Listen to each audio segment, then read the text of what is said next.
Obrigado. Gostaria só de fazer uma prece rápida.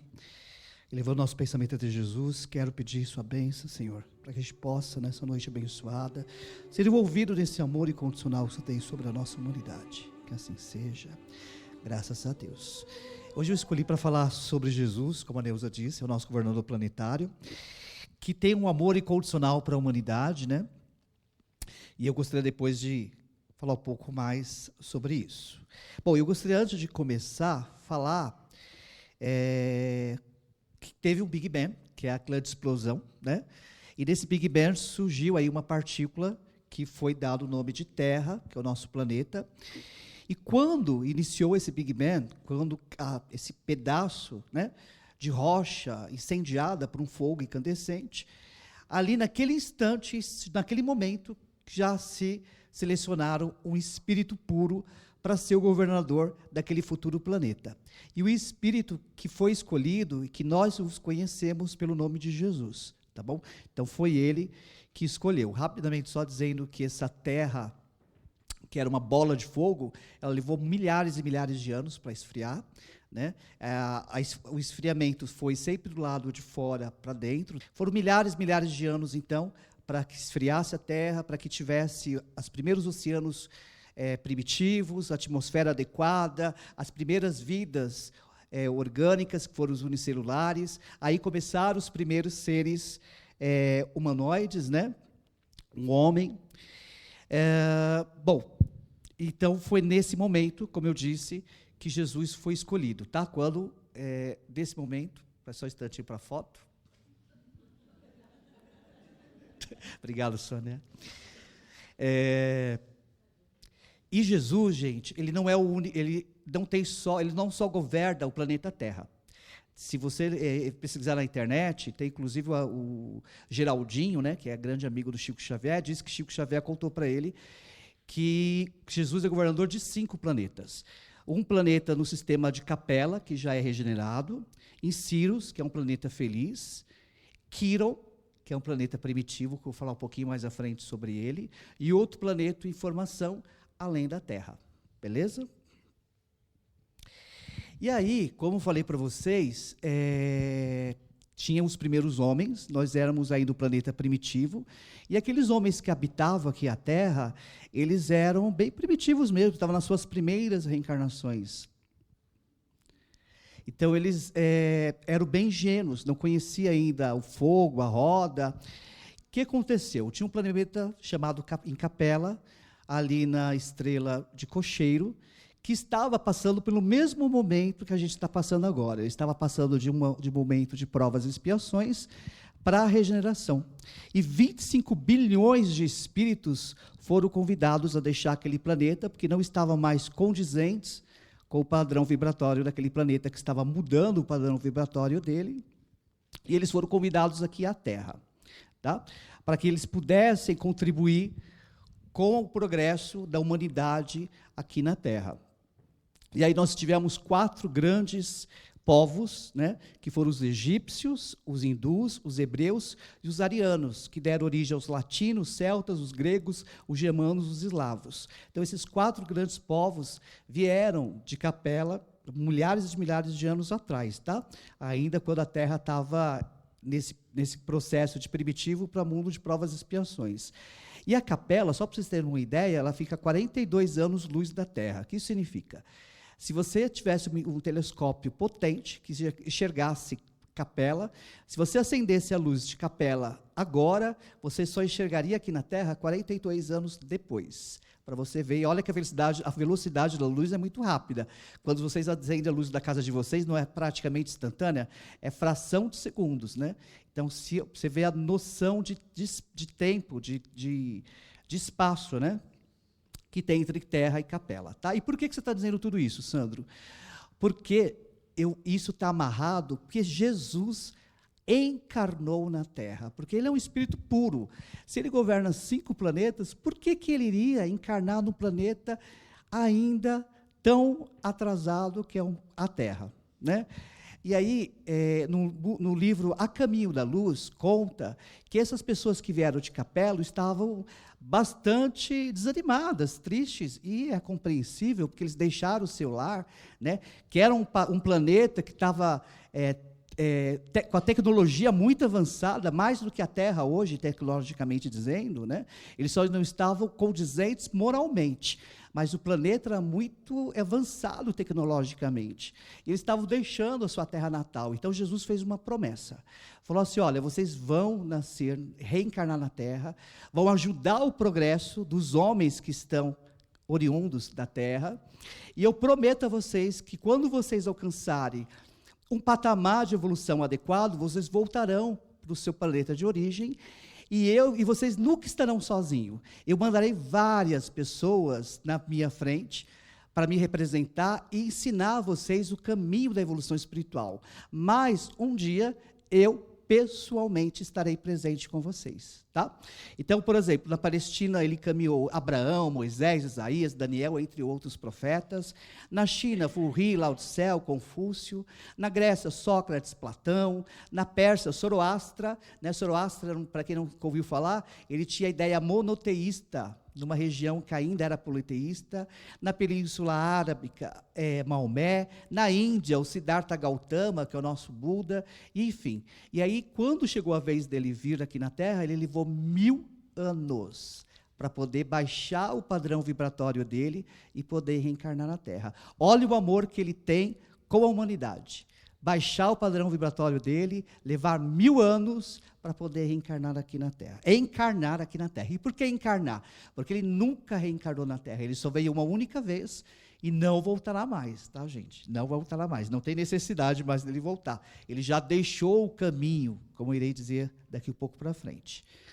Bom, aí eu gostaria de falar da infância dele. A infância dele, gente, não tem muito, né? Em Lucas, você vê, no capítulo 2, 39 e 40, somente falando da volta dele para a cidade natal. Só para recapitular, ele estava em Belém. Vocês lembram que quando a Maria estava grávida, eles foram para Belém, porque tinha um censo, né? Que mandou fazer esse censo foi o imperador Augusto César, e eles voltaram para Belém porque José era de Belém. Então, para ele participar do censo, ele precisava voltar para Belém. Então, ele volta para Belém, Jesus nasce lá em Belém, e espalha a notícia de que tinha nascido o rei dos judeus. E, embora os judeus estivessem sob o jugo do Império Romano, tinha um rei, que era Herodes. Tá? Então, os judeus tinham um rei chamado Herodes. E quando o rei soube que tinha nascido um rei, ele ficou muito bravo e mandou matar todas as crianças de 2 anos para baixo que tivessem nascido naquela região de Belém, naquela região. E aí Maria e José vai para o Egito e só volta para Nazaré quando Herodes morre. E essa passagem é justamente a volta, tá? Quando eles voltam do Egito com a morte de Herodes. Jesus, aos 12 anos, né, até os 12 anos, só tem uma única passagem, que é quando eles vão para Jerusalém, era Páscoa, e aí eles fazem a festa festiva, e eles voltam, né, para a cidade deles de Nazaré, e um dia depois de caminhada, eles percebem, procuram Jesus, falam, cadê Jesus? Procura entre os amigos, procura entre os conhecidos, e não acha Jesus. Então, eles voltam para Jerusalém, e lá encontra, depois de 3 dias, Jesus entre os doutores da lei, debatendo com eles, interrogando e falando como se fosse uma pessoa adulta, porque ele tinha esse conhecimento das leis judaicas, tá bom? E aí é engraçado que a Maria fala assim, nossa, por que você fez isso? Olha como eu estou aflito, olha como seu pai está aflito, e nós estávamos a te procurar. E ele disse, por que estava a me procurar? Não sabe que eu não estava na casa do meu pai? E naquele momento ainda Maria não tinha compreendido essa frase dele tão significativa, né? De estar na casa do Pai. Jesus, dos 12 aos 30, não se fala muito, né? Somente em Lucas, dizendo que ele crescia e conservava ali a lembrança de todos esses fatos do seu coração, enfim. Mas nós acreditamos que, por ele ser filho de carpinteiro, ele passou esse período aprendendo a profissão dos pais, porque era isso que acontecia naquela época, né? Os pais passavam para os seus filhos a sua profissão. tá bom? Também dizem que ele viveu entre os essênios, né, que essênios era um grupo religioso antigo do judaísmo, que esteve presente entre o século II a.C. e o século I depois de Cristo. Mas Emmanuel, no mesmo livro, O Caminho da Luz, disse que Jesus não tinha, embora os essênios fosse uma cultura muito elevada moralmente, Jesus não tinha necessidade de aprender com eles, porque ele já sabia tudo. O encontro de Jesus com João Batista. Então, aos 30 anos, Jesus encontra o seu primo, João Batista. Vocês vão encontrar isso no Lucas, no capítulo 3, no versículo 23. Quando João encontra ele, diz: eis o Cordeiro de Deus, que tira o pecado do mundo. Ali, João batiza Jesus na água do Rio Jordão, e Jesus se recolhe por 40 dias e 40 noites em extremo jejum.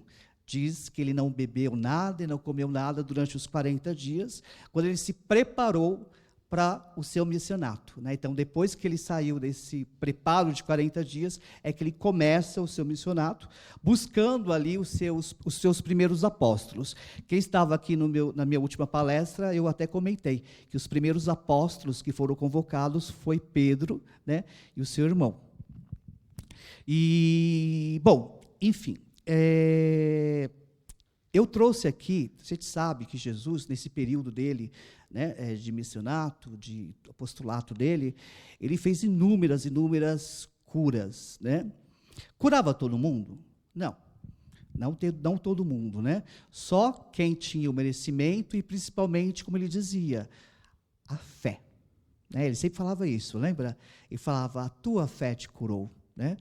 Então, ele falava muito isso, enfatizava muito isso, né? E a gente sabe também que, às vezes, a doença, na verdade, é uma bênção em algumas ocasiões. Então, ele, tendo todo o conhecimento sobre a nossa vida, ele curava somente aqueles que tinham merecimento e que também tinham uma grande fé. E eu trouxe o exemplo, assim, particular, tá? E a minha opinião, de um exemplo de uma cura que, de fato, prova essa fé incondicional que Jesus tanto fala para nós, que quem tem fé é possível transportar uma montanha, né? E aí essa cura especial é de um certo servo de um certo centurião, né? Então, o que acontece? Jesus estava em Cafarnaum, e um centurião, o que é um centurião?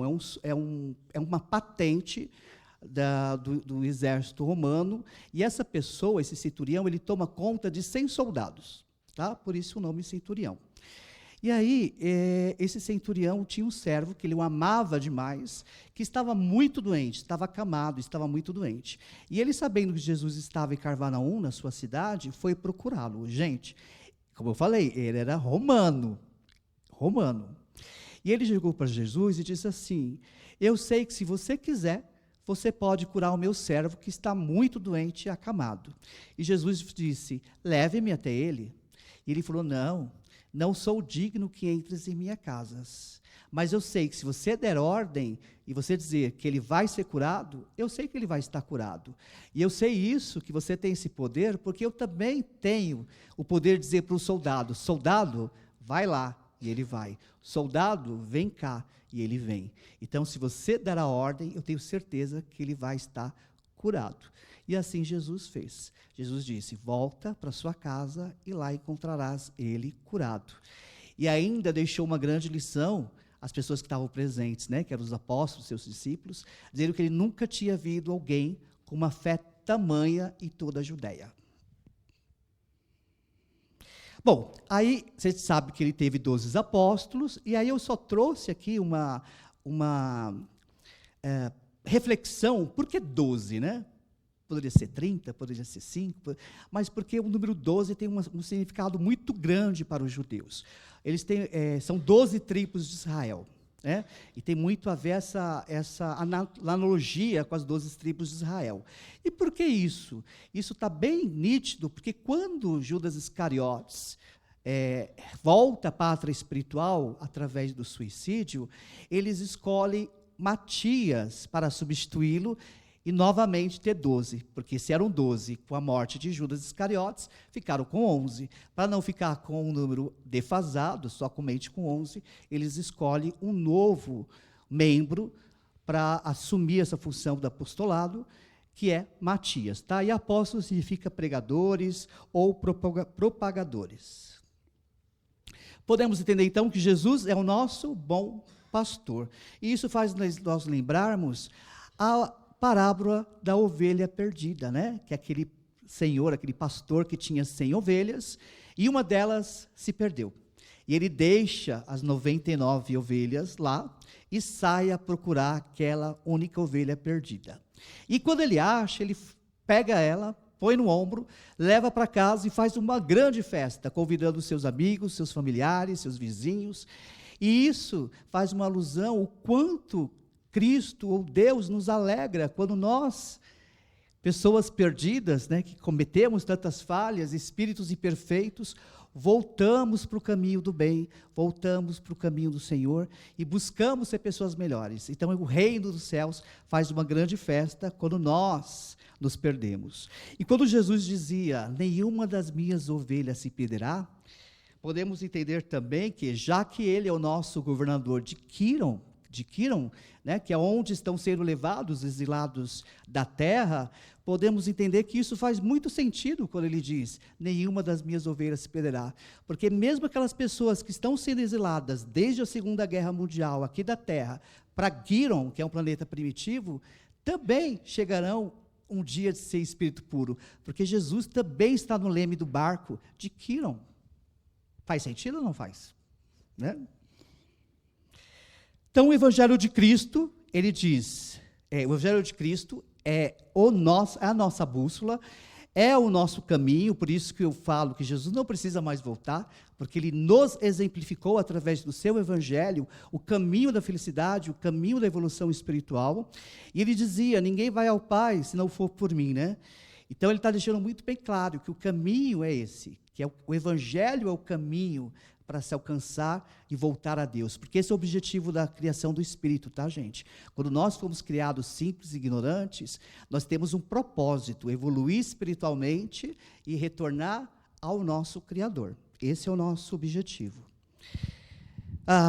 E aí, eu trouxe também, eu acho que, dentre várias lições de Jesus, as bem-aventuranças, né? Gandhi disse que se todas as escrituras do mundo se perdesse e sobrasse as bem-aventuranças, nada estaria perdido, porque é um guia para a ação moral, é uma transformação social, destacando então a importância da não violência, da verdade e do amor ao próximo, tá? Então vocês vão ver aí Mateus, no capítulo 5, do versículo 3 a 12, 8 declarações de Jesus que descreve características e atitudes que levam à felicidade e bênçãos divinas. Elas são meras promessas, elas não são só meras promessas de felicidades, mas também revelam o caráter de Jesus e o caminho para a evolução espiritual. Vou ler rapidamente. Eu acho que acredito que todos já conheçam, mas bem-aventurados os humildes de espírito, porque deles é o reino dos céus. Bem-aventurados que choram, porque serão consolados. Bem-aventurados mansos, porque herdarão a terra. Bem-aventurados que têm fome e sede de justiça, porque serão fartos. Bem-aventurados que misericordiosos, porque alcançarão misericórdia. Bem-aventurados os limpos de coração, porque verão a Deus. Bem-aventurados os pacíficos, porque serão chamados filhos de Deus. Bem-aventurados os perseguidos por causa da justiça, porque deles é o reino dos céus. Então, essas 8 declarações de Jesus que ele fez no discurso da montanha, né? E ele deixou para a humanidade o caminho da evolução. Por isso que Jesus é um espírito realmente que a gente não tem palavras para dizer sobre eles, né? Porque é o nosso guia, é o nosso modelo, é o nosso irmão maior, e a gente deve, de fato, abraçar essa doutrina, né, cristã para a nossa evolução e para que a gente possa cumprir essa missão reencarnatória. Eu já disse isso umas vezes e repito, né? A gente não fez uma reencarnação reencarnatória para ser derrotado. Todos nós, quando reencarnamos, se nós não participamos do planejamento reencarnatório, se foram benfeitores que fizeram esse planejamento reencarnatório para nós, mesmo assim eles fizeram para que a gente seja vitoriosos. E nós temos todos os caminhos, tudo que é necessário para sairmos dessa encarnação, eu como Sandro, ela como Neuza e vocês aí, vitoriosos. Então, se não ainda abraçaram o Evangelho, abracem, estudem e, principalmente, se esforcem para praticar. Tá bom? Uma noite abençoada a todos.